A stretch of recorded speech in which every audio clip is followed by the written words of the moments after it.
The feds want you to watch out for crooks posing as FEMA representatives. The Federal Emergency Management Agency says the potential for fraud is there. Channel 5's Cecilia Gutierrez has more.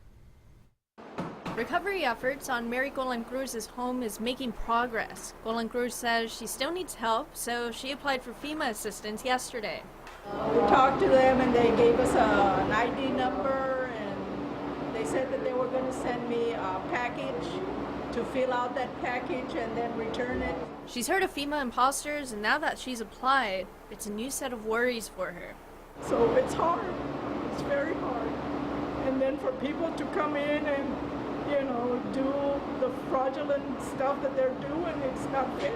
FEMA Media Relations Specialist Robin Smith says after a disaster, there's always a spike of identity thieves and other criminals that attempt to take advantage of vulnerable survivors like Golan Cruz. Smith says there are a couple things you should look out for. After you have registered for FEMA assistance, you will receive a phone call from someone who is an inspector. That inspector will try to set up an appointment with you to survey the damage. So if someone knocks on your door and says, "Hi, I'm the FEMA inspector, let me in," that's probably a sign. She says all FEMA employees will have proof they're with the agency. They will have a badge. They may very well be wearing FEMA vests as well.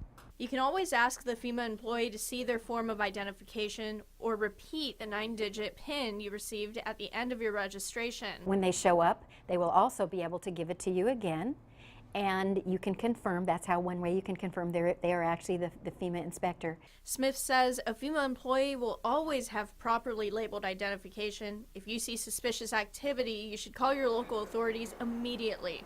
Smith adds fraud cases can also be reported to the National Center for Disaster Frauds hotline at 866-720-5721. In Weslaco, Cecilia Gutierrez, Channel 5 News at 6.